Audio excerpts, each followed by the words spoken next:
Alegria estar aqui de novo para mais um podcast Neurociência com Afeto, em prol do desenvolvimento infantil.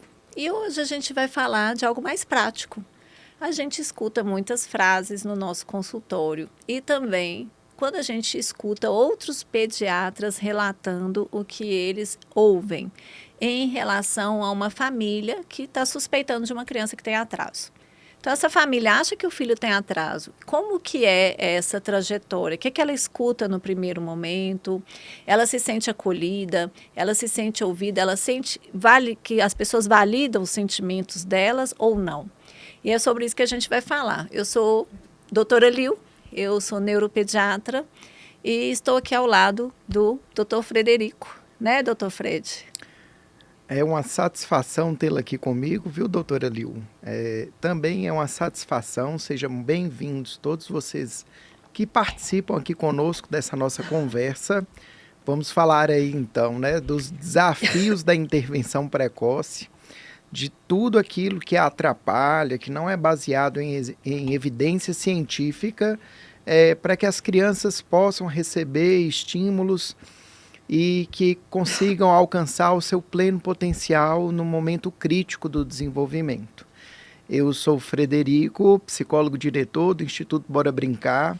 Tenho a alegria de estar ao seu lado na nossa missão de cuidar da infância e falar sobre isso, para mim, é muito caro para que a gente possa trabalhar sempre mais com afeto e com ciência, ou com neurociência e afeto, que é o nosso programa.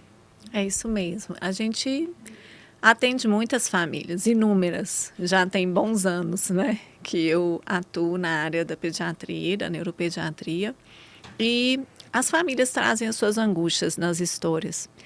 Elas falam, por exemplo, quando chegam, que às vezes a mãe desconfiou que o filho tinha atraso. A mãe percebeu que tinha atraso da fala, mas a família falava, não, você está exagerando, o seu filho não tem nada, não é, Fred? E coloca a mãe no lugar de inadequação. Então, e o que a gente vê, na verdade, é que essa mãe, na maioria das vezes, ela tem razão. O filho dela realmente tem um atraso. E a gente vai tentar entender aqui, então, quais são as principais frases, o que é que a neurociência fala disso e o quanto que essas frases, elas precisam de ser aqui divulgadas e se você puder divulgar para outras pessoas, para que a gente consiga mudar. À luz do conhecimento que a gente tem hoje da neurociência, muitas dessas frases não servem mais, não cabem mais, né, Fred? Com certeza. A gente acaba, doutora Liu, ouvindo muitas vezes no consultório algumas famílias e especialmente as mães dizendo que, né, eu fui tida como louca, eu fui tido como desesperada pela minha rede de amigos e amigas, pelo meu companheiro, muitas vezes, né, a gente acaba vendo que muitos pais deixa isso tudo para lá, deixa essa sua preocupação para lá, para de exagero. E a gente, infelizmente, não só pelos familiares, mas também por alguns especialistas, a gente fala, mãe, deixa de bobagem, você está procurando, né, doença aí na vida do seu filho, está procurando, como é que é aquele ditado que o pessoal fala? Piolho para se coçar, sarna para se coçar. É porque então, você teve piolho, né? Você levou do piolho. Né, você está procurando sarna para se coçar. E assim, quando a gente ouve essas frases pela parte dos familiares, a gente ainda entende que exista um senso comum. Mas quando isso vem de um profissional, aí é um pouco mais difícil, né? Na verdade, acaba os dois lados atrapalhando. Então, o que mais se escuta é isso. Você está exagerando. Qual mãe que vai inventar doença para o filho, gente? O que a gente escuta, né, Fred? A gente tem mães, inclusive tem outros podcasts que a gente escuta as mães, escutam os pais, e eles falam onde é que eu teria algum interesse, exceto a Mutchausen por procuração, que é um diagnóstico específico, mas tirando esse diagnóstico, nenhuma mãe vai procurar algum problema para o filho que não exista, né?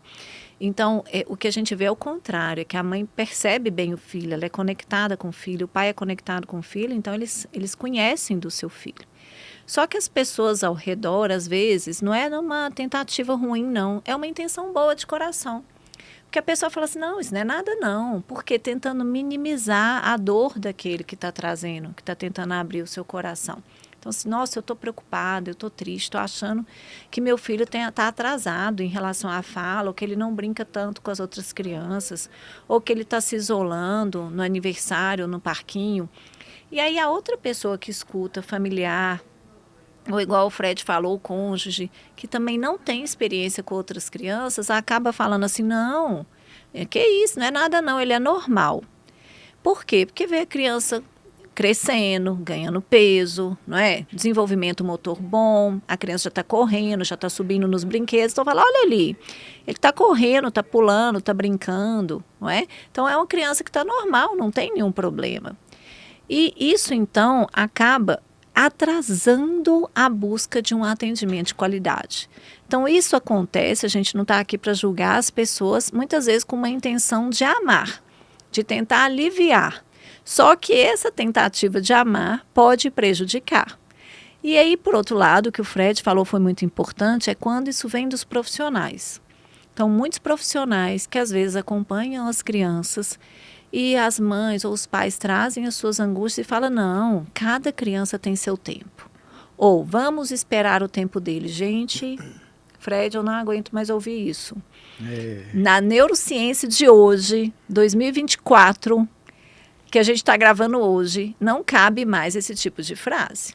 A gente acaba ouvindo muito, né? Eu sou um profissional que acompanha e que recebe crianças com atrasos no neurodesenvolvimento, então crianças encaminhadas por pediatras que estão mais atualizados em relação à sua formação, né? Excelentes pediatras, vale destacar aqui o quanto que nós temos profissionais assim, totalmente atentos, que entendem que estímulo só faz bem, que colocar a criança num caminho de pleno desenvolvimento, né, mesmo que seja injusta do ponto de vista da sua avaliação médica, da sua avaliação profissional, aquela angústia da mãe é uma angústia humana, é uma angústia verdadeira, que precisa ser ouvida, que precisa ser acolhida. Eu me refiro à injusta, no sentido que, pela avaliação do profissional, ele perceba que, de fato, está tudo bem. Mas, muitas vezes, a gente acaba vendo esse descrédito em relação à palavra da mãe, ao sentimento da mãe, né? Eu sempre gosto de lembrar que no início do autismo, as mães foram consideradas como causadoras do autismo dos seus filhos. Então, as mães eram consideradas mães geladeiras. Então, não é de hoje, né, Fred, que vem essas frases, né? E a gente acaba percebendo que pai e mãe são, de fato, os principais protagonistas no processo de estimulação de crianças pequenas para que elas atinjam o seu pleno potencial. Então, eu entendo que numa cultura onde o médico ele é endereçado num suposto saber, é importante que ele tenha essa capacidade, essa humanidade de, dentro da sua técnica, seja capaz de ouvir, de se conectar, de sentir de fato tudo aquilo que a criança está passando, que a família está sentindo. A gente vê nos livros de fisiologia da medicina, né, apoio e treinamento de pais, apoio, orientação e treinamento de pais. Então, esse apoio, essa conexão, quanto que ela é importante nesses momentos específicos. E muitas vezes a gente vê pediatras divulgando conhecimentos importantíssimos sobre desenvolvimento e as mensagens lá assim, não, isso aí não tem nada a ver, isso é uma invenção da atualidade, lá em casa não tem nada disso, ou o meu tio, sempre eu falo que sempre tem um tio. O tio dele falou com 4 anos, o tio dele demorou para poder interagir, o tio dele é muito tímido e assim, o tio não é evidência científica. Porque quando a gente está falando aqui, gente, não é que a gente quer desmerecer a experiência individual de cada um. E a minha experiência individual, por exemplo. Mas é porque, diante da ciência, a experiência individual, ela não tem valor científico. Ou seja, se você falar assim, olha, o meu vizinho tomava café e ele infartou logo em seguida que tomou café. Então, o café que causou o infarto. essa frase não tem uma avaliação científica para você realmente definir se foi o café a causa do infarto, porque esse seu vizinho poderia ter outros diagnósticos que o levaram ao infarto, e muito provavelmente, porque café não vai causar um infarto imediatamente, não causa uma intoxicação, né? Então, essa inferência, ela não é baseada em evidência científica. Ela tem seu valor? Tem, claro que as coisas que a gente observa clinicamente são importantes. Mas quando a gente fala de cuidado de criança, quando a gente fala, por exemplo, de medicina, a gente fala de práticas baseadas em evidências científicas, de forma muito objetiva. Se eu vou reanimar uma pessoa, eu tenho que saber qual a melhor técnica que vai resultar em um retorno mais rápido e menor sequela para essa pessoa. E eu vou basear a minha prática nessa técnica. Então, hoje a gente tem a American Heart Association, que define, por exemplo, quais são as etapas. Primeiro é a circulação, é o C. Depois é A, depois é B, que é abrir vias aéreas e respiração, não é? Então, a gente tem que seguir isso, porque a gente sabe que, estatisticamente, o desfecho é muito melhor a curto, médio e longo prazo. Ou seja, as pessoas vão voltar mais facilmente se você seguir essa diretriz. Você não pode chegar lá, então eu já atendi inúmeras pessoas, às vezes, na rua, porque eu também sou intensivista, e falar assim, não, na minha prática, eu prefiro começar vendo se a pessoa está com febre ou não, na hora que ela está caída, na hora que ela teve uma parada cardiorrespiratória. Você não pode tomar essa decisão, você tem que tomar a decisão baseado em práticas que têm evidência científica. E no desenvolvimento infantil tem uma banalização dessas evidências científicas, e é por isso que a gente está aqui conversando. Então, essas frases, cada um tem seu tempo, ele tem o tempo dele, o tio demorou para falar, isso é neura da cabeça de vocês estão inventando problema para o filho, ele é normal, ele não tem nada, você insiste nisso, não é possível, você não está vendo que está tudo bem. Ele é muito novo para dar o diagnóstico. Nessa idade não tem como fazer exame, não tem como dar diagnóstico de nada não, porque ele tem 2, 3 anos. Então, essas frases, elas tomam uma magnitude, elas disseminam com uma facilidade, e o que tem de evidência científica, infelizmente, acaba que não é divulgado com a mesma fluidez, né? Desses outros contos populares, né, Fred? É engraçado nessa questão mesmo de que ele é muito novo e não pode se dar um diagnóstico, né? É totalmente contrário àquilo que a neurociência diz em relação às janelas de oportunidades, em enriquecer o ambiente, em trazer pessoas afetivas para que possam, sem ambientes restritivos, enriquecendo todo o ambiente, aquela criança atinja o seu pleno potencial e se desenvolva, né? A depender, é claro, da sua base genética, mas com enriquecimento ambiental, que é onde que a gente pode mexer. Isso que o Fred está falando é muito importante, porque assim, o tratamento de atraso de desenvolvimento de transtorno é estimulação. Então, eu sempre vou prescrever estimulação. E eu quero perguntar para você, Fred, tem alguma criança que entra lá na sua sala, maravilhosa, cheia de brinquedos, de estimulação, que fica sofrendo? Ou que não sai melhor, uma família que não se sente um pouco mais amparada. É importante dizer, mesmo que lá na frente a gente não vá fechar um diagnóstico para aquela criança que tinha, por exemplo, sinais sugestivos de autismo, os pais melhoraram o seu melhor. Os pais aprenderam um pouco mais, se conectar com os filhos, partir e capturar os interesses deles em cada momento, qual é a atividade preferida, qual que é a brincadeira que mais agrada o seu filho, qual que é a brincadeira, é uma cosquinha, é um esconde-esconde, é um carrinho. Então, quanto que é importante para esse cérebro social que está em formação, a gente ter pais mais conectados, né? Se for necessário visitar a escola, a gente ouve muito assim, não vai lá visitar a escola não, que vão rotular o nosso filho. Qual que é o problema se a gente tem um profissional sensível e experiente, se ele vai na escola e orienta como que a gente pode manejar as crianças como reforçadores naturais, criança ensinando criança, para aquela criança que tem atrasos na sociocomunicação, por exemplo, se desenvolva melhor, como que a gente pode ajudar professores a se tornarem mais atentos nas suas estratégias pedagógicas. Então, assim, existem alguns mitos, existem alguns medos que a gente precisa quebrá-los. E isso vem junto com essa esse aumento mesmo da prevalência dos diagnósticos, porque o aumento do autismo, ele é real, né? Então, hoje, de 2020 para cá, aumentou 317% o diagnóstico de autismo. A cada 36 crianças, uma tem autismo, segundo o CDC. Então, isso gera no popular, realmente, assim, será que é isso mesmo? O que está acontecendo? Mas, ao mesmo tempo, as pessoas estão vendo. Quem trabalha em escola está vendo que essas crianças estão chegando lá. E realmente, infelizmente, esses meninos só são cuidados muitas vezes depois que chegam na escola, porque aí é o professor que tem uma experiência com várias crianças que vai falar, olha, parece que seu filho está diferente.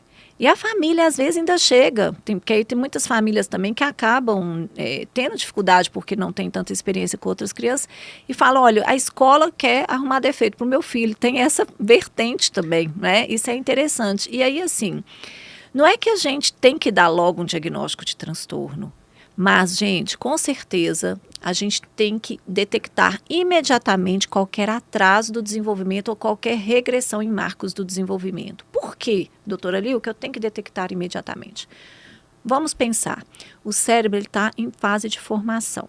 Então, ele está formando sinapses e redes neurais, que significa, então, aprender uma habilidade. Se você detecta que essa criança não formou essa rede neural, dá tempo de você treinar o cérebro dela, estimulando de forma positiva, alegre, lúdica, com brincadeiras, para que essa rede neural tente se formar. Há tempo dessa janela de oportunidade que o Fred falou aqui, que é o período ideal de estímulo, não se fechar. No início da vida, a neuroplasticidade é muito alta. O cérebro ele tem uma capacidade imensa de aprender. Isso é maior no primeiro ano de vida, depois no segundo ano de vida. Então, quando fala assim, é muito cedo, 2 anos, não. 2 anos, os 2 primeiros anos de vida estão dentro dos 1000 dias. Esse é o período de maior conexão entre os neurônios, de maior sinaptogênese, de maior neuroplasticidade. Então, se você detecta que tem um atraso, você não precisa de ter o diagnóstico específico, não. Agora, você tem que ter uma intervenção imediata. Então, o que a gente está trazendo aqui é uma reflexão para que a gente possa mudar esse conceito da sociedade culturalmente já enraizado de que a gente tem que ter uma visão do desenvolvimento banalizada, não. A gente tem que ter uma visão muito séria do desenvolvimento do cérebro da criança, porque é nos primeiros anos de vida que a gente vai formar o alicerce que vai servir de base para o resto dos aprendizados ao longo da vida. Maravilha, né? E aí a neurociência, ela é de fato libertadora. Quando a gente compreende o cérebro da criança, a gente compreende qual é o comportamento que nós precisamos frente à detecção de atrasos, intervenção imediata. A gente não está falando de um diagnóstico apressado também, não. Acho que é importante dizer que, de um lado, todo dia chega no nosso consultório pessoas relatando, vamos esperar o tempo da criança, pessoas relatando dificuldade de acesso a profissionais de qualidade. Então, a gente sabe dessa dificuldade de encontrar profissionais experientes, humanos, bem treinados. Mas a gente também vê, doutora Liu, outros relatos de frases como essas, falando, olha, meu filho foi diagnosticado em 5 minutos, meu filho, né, o pessoal, existem médicos e médicos, existem escolas e escolas, existem profissionais de saúde, mas a gente também ouve esses equívocos pela pressa, pelo exagero. Então, assim, em 5 minutos falaram que meu filho tem autismo. Nossa, que na escola, na primeira semana falaram que o meu filho tem autismo. Então, assim, eu gostaria de destacar que a dificuldade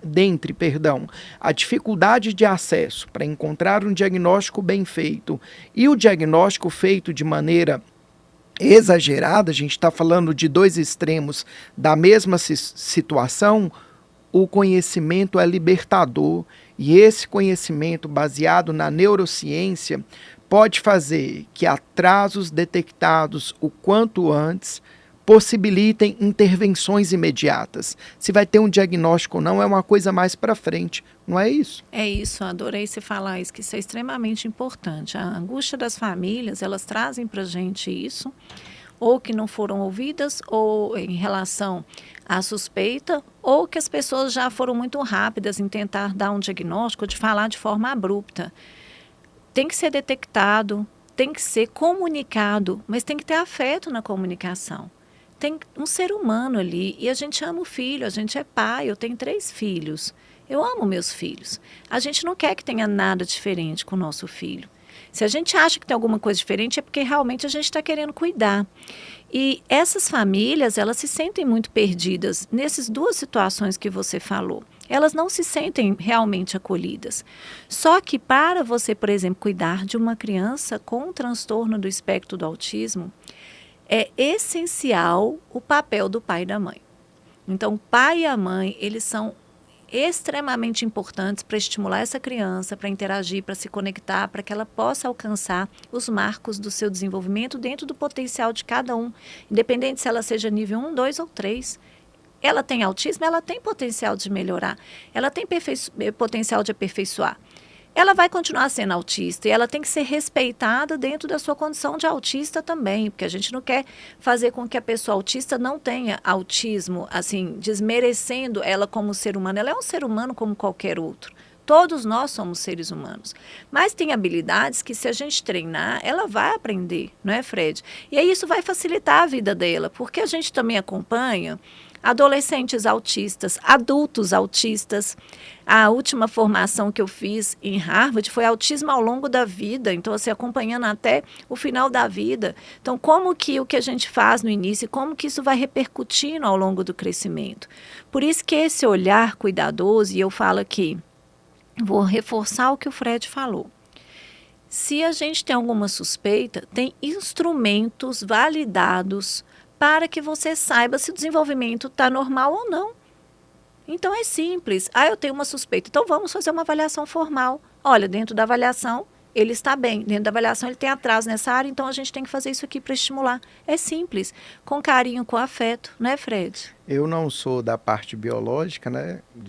Tive a oportunidade de estudar há alguns anos aí medicina, mas me encantei em fazer psicologia. Mas é a mesma coisa de alguém que está ali fazendo xixi de noite, está tendo talvez uma perda de visão, e aí eu vou no médico preocupado se eu estou com diabetes, alguma coisa, e o médico fala, estou olhando aqui para você está meio sedentário, volta daqui 6 meses e a gente vai ver se é diabetes ou não.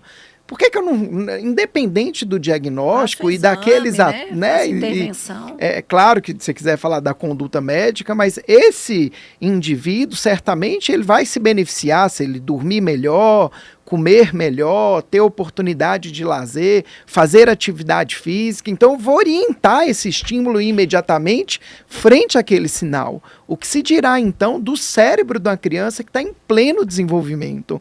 Se existem atrasos detectados no comportamento, frente a uma imaturidade no desenvolvimento, a um desenvolvimento diferente, a gente sabe que existe uma neurodiversidade na maneira com que o cérebro se desenvolve, o quanto que de fato é importante a estimulação, volto a dizer, para que o indivíduo retome o caminho do desenvolvimento e alcance o seu pleno potencial.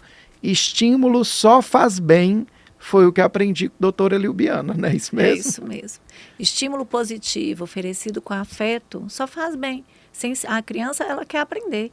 Se você ensinar para ela várias coisas legais, ela vai aprender. Não é? Agora, ela precisa, a criança que nasce no Brasil aprende a falar português. Por quê? Porque ela recebe o tempo todo estímulo da língua portuguesa. Ela não vai nascer aqui do nada, vai começar a falar japonês, não é? Porque ela vive nesse ambiente. Por isso que o ambiente vai interferir na genética de cada ser humano. Ok? E aí eu trago aqui também a responsabilidade dessas pessoas que às vezes, a gente falou das pessoas que têm uma intenção às vezes até de amenizar, mas tem pessoas que com as fake news, com a divulgação de notícias inadequadas, acabam prejudicando as crianças. Então, isso não é ético. Isso deve ser combatido. A gente tem que ter uma seriedade e tem que ter respaldo científico no que a gente fala. Então, eu peço aqui também para que a gente tente combater. No autismo, hoje a gente tem um monte de fake news, infelizmente, que deixam as famílias extremamente inseguras, então já tem todos os desafios a serem superados, e mais então enfrentar essas fake news, e por isso que a gente está aqui, para falar de neurociência com afeto. Então, eu queria agradecer muito aqui o Fred, que está do meu lado o tempo todo, que a gente tem uma missão linda de cuidar das crianças. Nós temos a sensibilidade de ouvir e de não julgar as pessoas, não é, que estão aí tentando falar as frases, mas ao mesmo tempo a gente acolhe o sofrimento das famílias de entender que essas frases atrasam a busca de uma intervenção, que é a intervenção que a criança merece.